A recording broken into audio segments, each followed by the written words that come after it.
Well, you know, we were just you were saying, "What's my line?" I think that sort of fits in because you started that October 20th, 1950, according to my source of information. We haven't really done much. No, why don't we? We'll do that. Yeah, and then that's quite a story in itself. Yeah, well, I think it's interesting, and I'd love to hear about it anyway. Well, one of the questions that most often asked me is, how did you get into television? Well, like everything else in my life, was luck. First of all, I'd become somewhat known on radio as a result of the war and the books of bullets and lecturing and so that my name became one of those that would come up in discussions about being able to talk on radio. And you were doing some lecturing. And doing some lecturing, and the word got it. And I love parlor games. Some of them, not all of them, but I enjoy parlor games. And there were pictures of a game in life once at Lisa McMean's house where we played the game, it's called, and a lot of pictures of it because there happened to be a lot of celebrities there like Bing Crosby and whatnot, and Life made a feature of it. So I became somewhat known as a game player.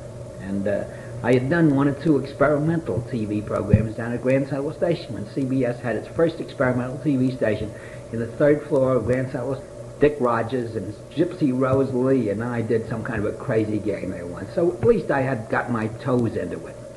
And one day, a man named Mark Goodson, a name I'd never heard in my life, called up at Random House. And he said, I'm Mark Goodson of Goodson Todman. And I said, hooray for you, what can I do for you? And he said, we have a television show every Sunday night we started, and I hear you're a good game player. And one of the men who's on the show won't be here next Sunday. Would you like to take his place for this one Sunday night? And I said, you bet I would. What is it? I didn't have the faintest idea. And he said, it's called What's My Line? It's been in existence for about 5 months. And the sponsor is a man named Dr. Montagnier, who has a product called Stopette, which is one of those 966 underarm sprays, you know, that we've discovered in television that we all have bad odors, you know. Television has proved it. I've always said that American people have bad breaths, bad dentures, terrible underarm odors, smells all over the place, bad stomachs, flat feet, dirty sinks. Everything is awful about them. The only happy people in TV commercials are people who are getting cancer smoking cigarettes. You know? But anyway, this was the sponsor. I'd never heard of Dr. Montagnier. I'd never heard of Stopette. I'd never heard of Mark Goodson or Bill Todman. I'd never heard of What's My Line. But he said, come down Sunday night, an hour before the show. And he said, it's a very simple game. We'll explain it to you. Do you know who you were replacing? Yes, I'll tell you that. Excuse me, I'm sorry, I didn't know. I went down on Sunday night. He told me who was on. I had never met John Daly. I'd heard of him because he was the head of the news bureau of ABC at that time. Dorothy Kilgallen, I read her rather disgusting column quite a long time, but I'd never met Dorothy Kilgallen. I had met Arlene Francis. I met her at a couple of parties and liked her. The men on the program were, one of the anchor men was Hal Block. I'd never met him either. He was the least known of the people. And the other regular had been Louis Untermeyer, the poet anthologist. Well, Louis Untermeyer was away on a lecture, bless his soul, it was Sunday night. So I went down and played What's My Line. Well, of course it was just as simple as that. Well, nothing to it. You went out and tried to guess what people did, and then the mystery guess with your mask on. If you didn't get it, nobody was much the wiser because it was a team effort, not an individual one. And somebody, most of the time, they'd get it, and nobody really, except the participants themselves, were quite aware what the score was. The only person who took it more and more seriously was Dorothy Kilgallen. I'll come to that later. But I'm talking about my first appearance, and I was lucky this first night and handled myself rather well for somebody who had never been on it before. And there was a big party happened to be that night given by Dr. Montagnier, whose Stopette was getting famous because of What's My Line. We ruined him because when the program started, it was a very small program. None of the big companies wanted to sponsor it. It was one of those innovations they thought would last the 13-week period and then vanish under the sea somewhere. But this program caught on like lightning. And as it spread from city to city, of course the cost went up and up and up. And Dr. Montier, who was very proud of this program, refused to relinquish any part of it. He would not have any co-sponsor. He stuck with this program.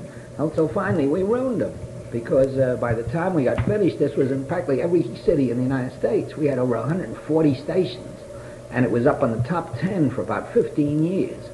And the wire charges became enormous. You couldn't possibly sell enough underarm perspiration spray to make up for it. And he only had this one product. So finally, he had to sell out. But broke his heart. And, so you had to go to the party. His slogan was, poof, there goes perspiration. I remember the Harvard Lampoon had a picture once of Dr. Montier. I always showed him with a white coat in the laboratory. And him shooting through the top of a building. And the slogan, the caption was, poof, there goes Dr. Montier. He was a sweet man, but quite a mountebank, you know. And so you went to the party. So I went to the party that he gave. And John and I fell in love with each other at sight. He's a great man. John Daly. Oh, John Daly. We started kidding each other the minute we met. We hit it off perfectly. And I've always loved Darlene. I told you I'd met her. She's one of the most charming girls in the world.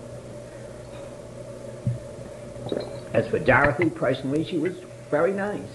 All the cattiness that came out in the column did not show when you met her personally. She was a very nice woman. I hit it off with her, too. Block, I thought, was Claude. He wasn't in the class, anybody else. Well, I went home, and I said to fellas, gee, this was fun.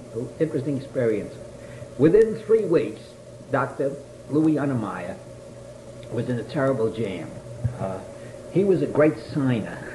He signed, he was like General von Hindenburg. He signed any piece of paper I think was stuck in front of him. And he had signed a few things too many. A few communist organizations. I don't think Louis Untermeyer is no more a communist than J. Edgar Hoover. But he had joined several societies, the Soviet American Friendship Society, something or other, that made him rather conspicuous.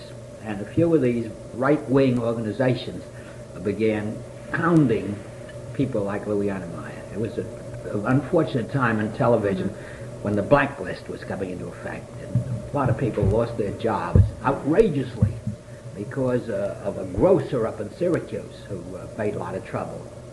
Was finally sued by Mr. Falk, and Falk won a huge decision from him, but he dropped dead just after Falk had won the decision, so he never collected. I think he would have collected about $1 million.